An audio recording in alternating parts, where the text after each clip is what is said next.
Sunlight stirred Leonis Death Magnus from his sleep, revealing his youthful human form.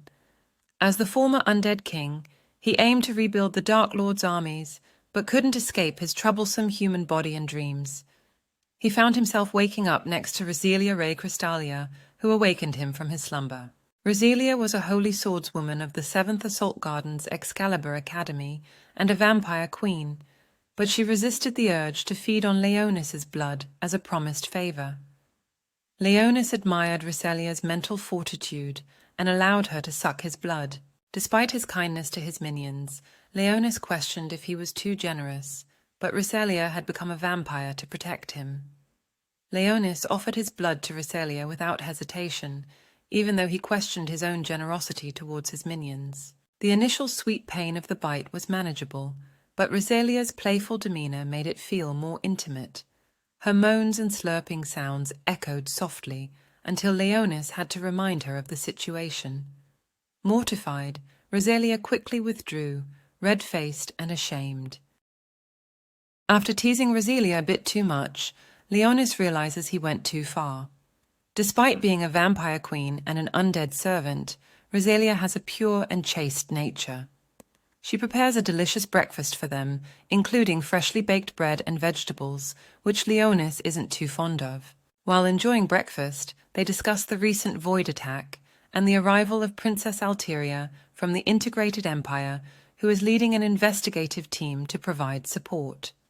Leonis sees this as the perfect opportunity to learn about influential figures in this world. Meanwhile, Princess Alteria herself is on a personal warship with her crew of 40 holy swordsmen and a mysterious white creature on her lap. Princess Alteria of the Integrated Empire is leading an investigative team to the 7th Assault Garden. However, some of her knights are worried about her safety, as many factions are against the royal house. Alteria understands their concerns, but still plans to meet with her people and gather their opinions on the voids. She also hopes to find her long-lost sister, who may be attending Excalibur Academy. Meanwhile, Roselia trains with Leonis to improve her abilities as a holy sword wielder and potentially become a spellblade. Leonis sees her potential as a powerful minion and considers teaching her First Order spells. Their training concludes with a fight against a skeleton ogre, which Leonis knows will not pose a problem for Roselia. Leonis heads to the Academy Library to study ancient magic technology, hoping to gain intelligence for reforming the Dark Lord's armies. He is stopped at the entrance to the inner archive by a spirit who requires Administration Bureau approval. While pondering a way to infiltrate the archive, Regina, Roselia's maid, arrives. Leonis reveals his desire to regain his memories through ancient text. Regina uses her authority to grant his entry into the archive. Leonis and Regina make their way to the Academy's inner archive to search for ancient texts that can provide insight on the reform for the Dark Lord's armies. During their descent to the archive, they encounter an owl spirit which Regina reveals to be an artificial elemental. Leonis is amazed by the advanced magical technology used to create these spirits, although he wonders what happened to the naturally occurring spirits. Upon reaching the archive, Regina informs Leonis that the books cannot be taken out, and so he uses his auto-record spell to transcribe the contents. Meanwhile, a group of armed figures gathers in a temple located within the 6th ward of the Special Demi-Human Protection Ward. The speaker is a muscular man with the face of a black lion, informing the group about the upcoming arrival of the 4th princess, Alteria, and her battleship, the Hyperion, for a motivational rally at the Assault Garden. Bastea Kolosov leads the Sovereign Wolves, a militant organization known for their acts of terrorism. They are hiding in the forest of the Demi-Human Protection Ward. With the power of holy swords granted by the goddess, they await their chance to strike against the Empire. Sharnak, a dark elf, appears and offers the rebels the power of demon swords. Bastea is wary of her true intentions, but cannot turn down the power offered. Sharnak promises to aid in the hijacking of the upcoming Imperial battleship, using the powers of nothingness to guide them. The rebels eagerly await their plan to unfold. After transcribing ancient tomes and preparing for his next class, Leonis is interrupted by a group of children from the orphanage he once visited. They give him a small thank you gift for protecting them during the Void Stampede, but Leonis brushes it off as simply doing his duty as a holy swordsman. Despite his nonchalant attitude, he secretly feels a sense of satisfaction from helping those in need. Tessera gives Leonis some cookies, and he agrees to accompany the group to see the Hyperion at the port. Roselia looks for Leonis but can't find him, while Sakuya feeds a black dog that wandered onto the Academy's premises. Roselia recognizes the dog, but can't remember where she's seen him before. Roselia and Sakuya stumble upon a black dog with a noble aura on the Academy premises. They suspect it might be someone's pet, possibly belonging to an upperclassman who uses dogs as military hounds. Roselia suggests reporting it to the Bureau, but Sakuya decides to name him Fluffy Maru the Black until they find his owner. However, the dog growls in dissatisfaction. They continue their search for Leonis, but he remains elusive. Roselia couldn't find Leonis and worriedly asked Sakuya for help. She realized she may have been overprotective of him. Just then, she received a message from him, and her mood lifted. Leonis and his friends took the linear rail to the naval port, where they saw factories producing weapons and the grand ship, Hyperion. They were excited to try grilled fish and listen to an orchestra. Leonis paid for their food and sat with them, but later decided to browse some shops while Tessera and the others watched a performance by holy swordsmen in the plaza. Before leaving, he summoned a shadow servant. Leonis, concerned for the safety of his friends, used a third-order spell called Razvua to summon a shadow demon to tail Tessera. He then searched for a gift for his loyal minion and stumbled upon a stall selling silver ornaments. The old man running the stall revealed the existence of elves in the city and pointed Leonis towards the special ward for demi-humans. Leonis purchased a small cat accessory for Roselia and contemplated the potential of recruiting the Dark Elf tribe from the Everdark Forest to his forces. He was then alerted to the presence of Regina, a fellow student, who was being accosted by two boys. Leonis contemplated her beauty and intervened to protect her from unwanted attention. Leonis encounters Regina being harassed by two boys and uses a portion of his aura of death to scare them away. Afterwards, Leonis and Regina enjoy some treats before noticing Princess Alteria's arrival on the Hyperion. However, as the princess greets the crowd, Leonis feels a familiar and unsettling presence in the air that causes the world to creak. Reality fractures and tears erupt around Leonis and Regina as they face a void outbreak. Princess Alteria and the crowd are in danger, but with the help of Excalibur Academy's holy swordsman and Regina's holy sword, they fight off the voids. Leonis must protect the children from Frenia's orphanage and uses his sorcery to create a mana barrier before encountering another fracture in space. Despite the chaos, they all work together to stay safe and fight off the voids. As the battle against the voids rages on, a massive fissure splits the sky, unleashing a colossal, unknown creature. Leonis must think fast to protect the civilians. He uses a spell to weaken a nearby building and sends it crashing down on the beast, immobilizing it. Regina unleashes a powerful attack, but to no avail. As she falls, a silver-haired girl saves her, leaving our heroes to face the next challenge. Can they continue to fend off the voids and keep the people safe? Only time will tell. Roselia rushes to Regina's aid and uses her mastery of holy magic to fend off the giant void. The Empire's holy swordsmen join the fight, but even their best efforts are not enough to defeat the powerful creature. In the end, it is Regina who delivers the finishing blow with a devastating attack that obliterates the void. As the fight comes to a close, Leonis notices that the monster has escaped and is still alive. He decides to take matters into his own hands and goes after it, determined to bring it to justice. Leonis uses his sealed sin staff to cast a powerful spell that annihilates the giant void that threatened his kingdom. Meanwhile, those evacuated to the Hyperion's hangar share rumors about the origins of the void, and a group of beastmen plan their next move. The trio sneak past a sentry, kill him, and use sorcery to open a gate and call their comrades. They hurry down the corridor, determined to finish their mission before the Holy Swordsmen defeat the remaining voids. Millet, Linza, and the group arrive on the third level of the anti-void battleship Hyperion, where Princess Alteria Oltries personally invites them to a social mixer. Leonis sees this as an opportunity to gather information without raising suspicion. Regina is conspicuously absent, and Roselia reveals she has personal circumstances preventing her attendance. Roselia scolds Leonis for not informing her of his travels and receives a cat-shaped charm as a souvenir. They enter the audience chamber and witness the grand, luxurious design of the room and the fourth princess seated on the throne.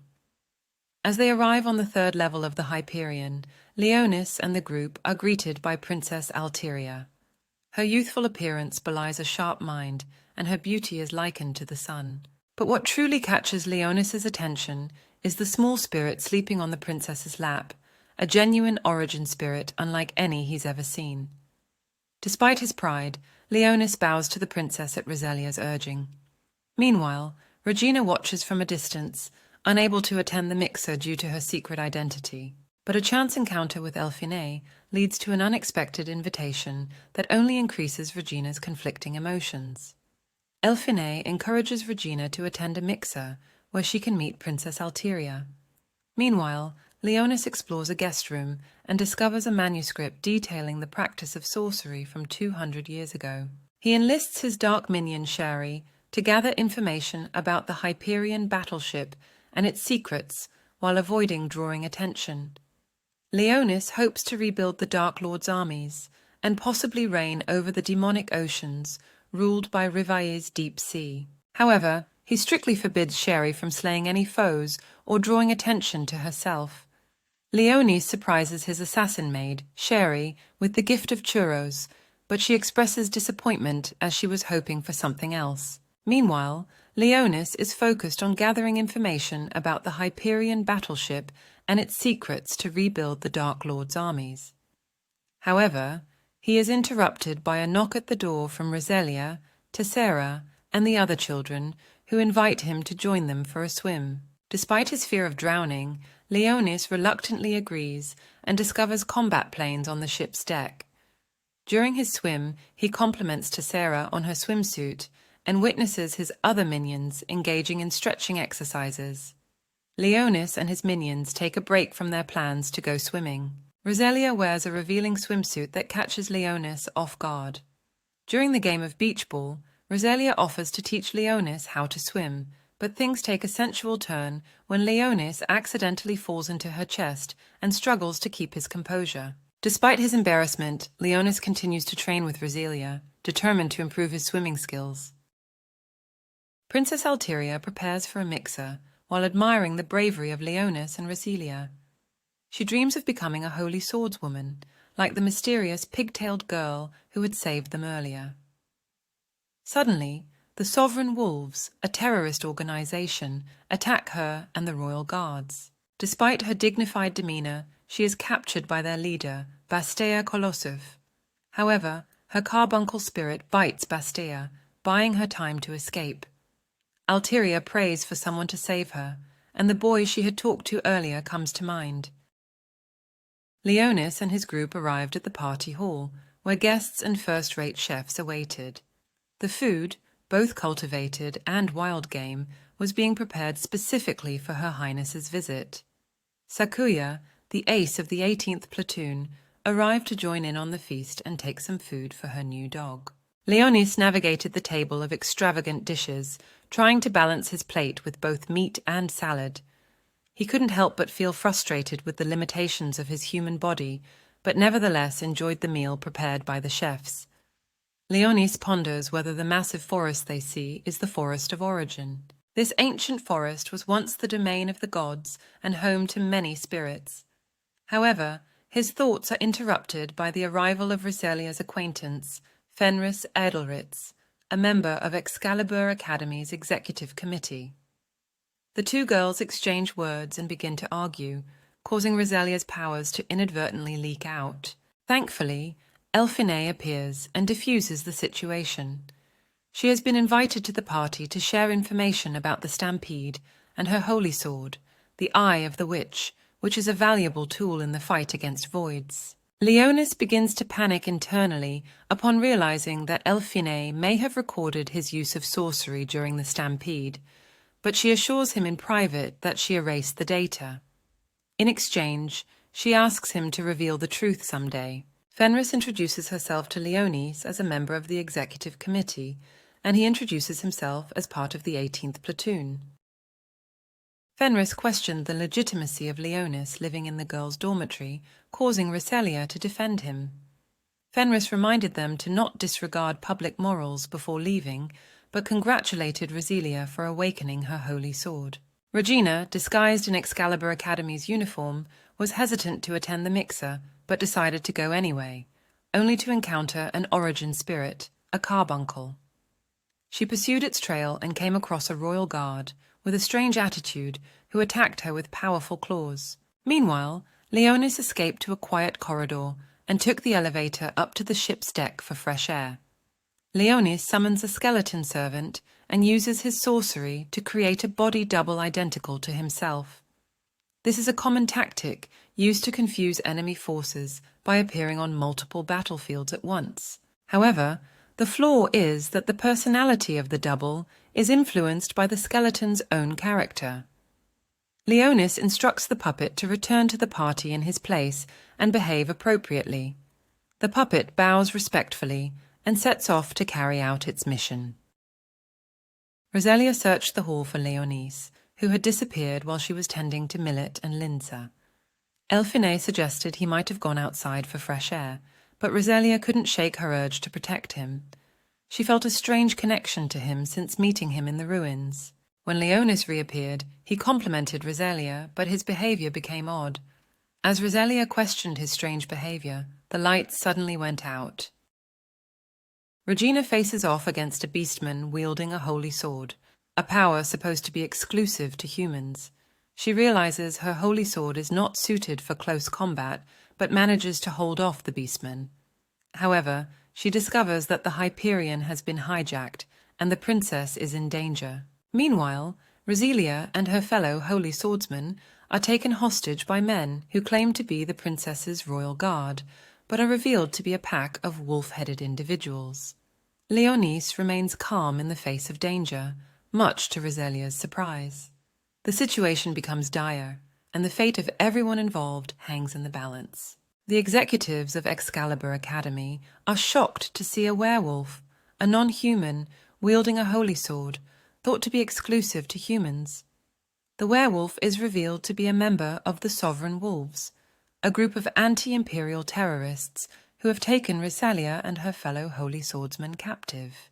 The terrorists demand the release of their comrades in exchange for the Hyperion, the princess's safe return, and the hostages' lives. Meanwhile, Regina and Leonis discover a surviving member of the Sovereign Wolves on board, disguised as a royal guard. Regina realizes that the werewolf possesses a power that is similar to a holy sword, but he calls it a demon sword. As the situation becomes more perilous, the terrorists have control of the Hyperion, and the fates of everyone involved hang in the balance. The Sovereign Wolves, led by Bastea Kolosov, have taken Reselia and her companions hostage in exchange for their comrades' release. Bastea grabs the princess by the throat, causing pain to run through her body. Sharnak suggests running the ship into a void reef to create more demon swords, but Bastea objects. Sharnak uses her black demon sword to consume Bastea with flames. The other beastmen show no reaction. Sharnak demands that the ship maintain its course towards the reef, but Alteria refuses to comply. Sharnak recites a chant, causing the artificial elemental serpent to force the princess into unconsciousness. Sharnak cackles and prepares to offer a sacrifice to the goddess in celebration of her arrival. Leonis and Regina are on board a ship that has been hijacked. The ship is moving away from the 7th Assault Garden, and the only clue they have is the rocking beneath their feet.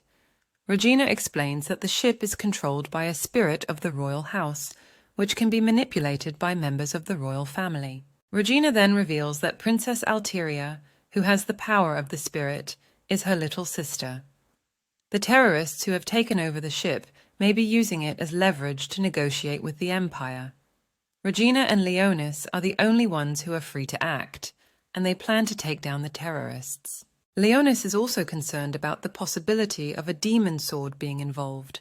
Leonis is determined to capture anyone who possesses the power to grant the Holy Sword to non-humans. He and Regina decide to launch a surprise attack on the terrorists in the bridge, as attacking the hall first would only give their enemies the advantage of time and information. Meanwhile, Roselia and the other hostages fear for their safety as they are being held captive on a moving ship.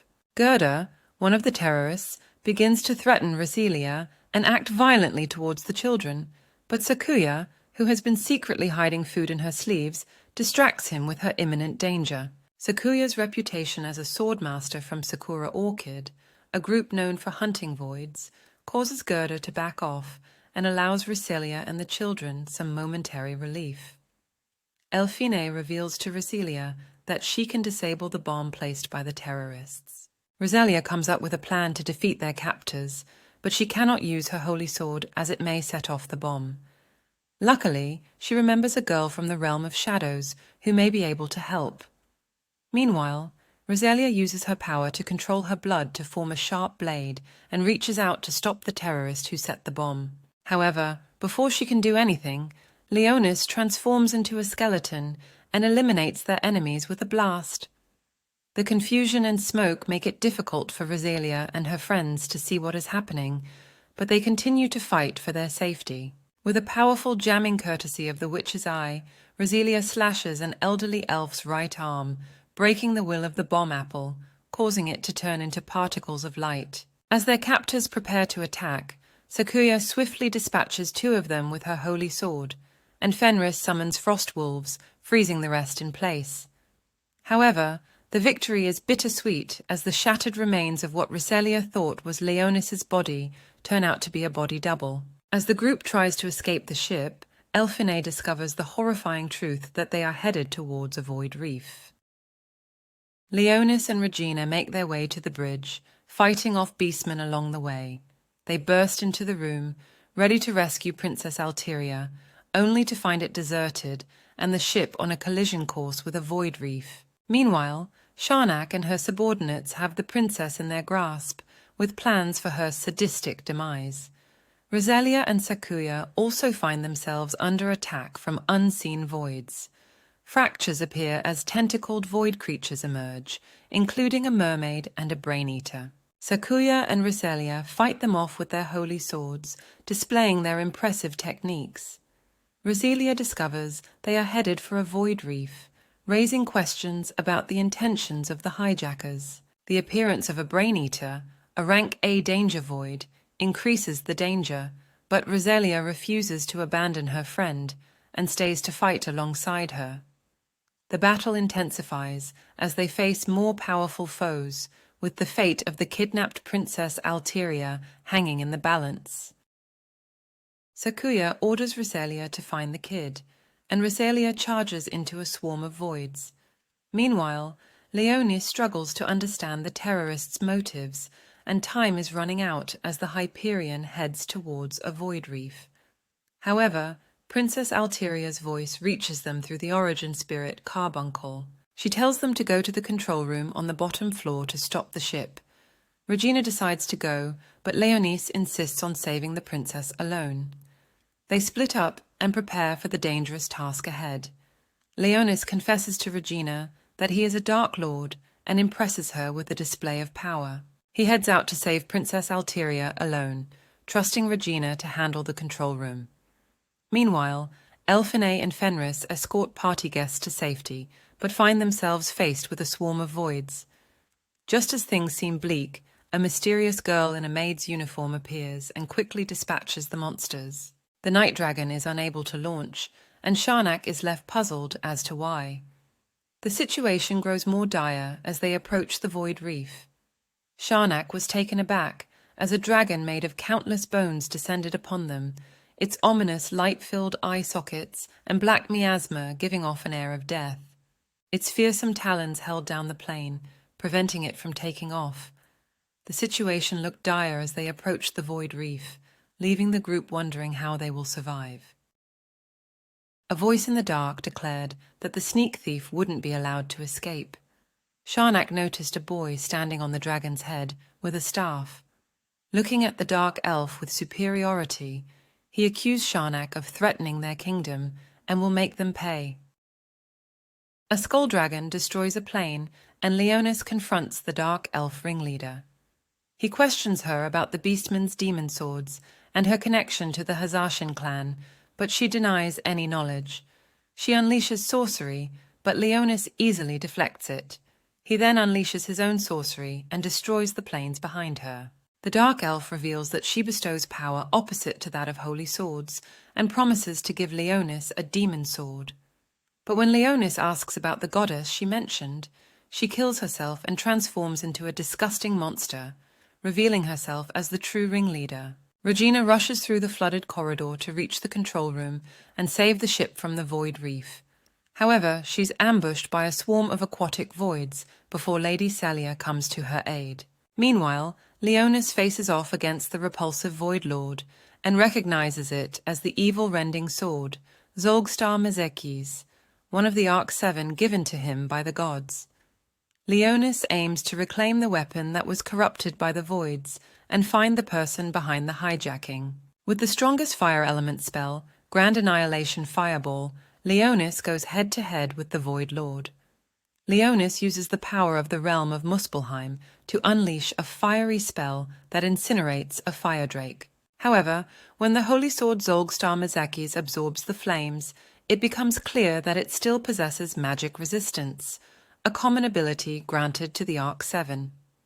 Leonis recognizes the sword from his past and aims to reclaim it from the voids. He summons a bone dragon to fight Zolgstar Mezekis, but ultimately traps the Void Lord with a powerful gravitational spell.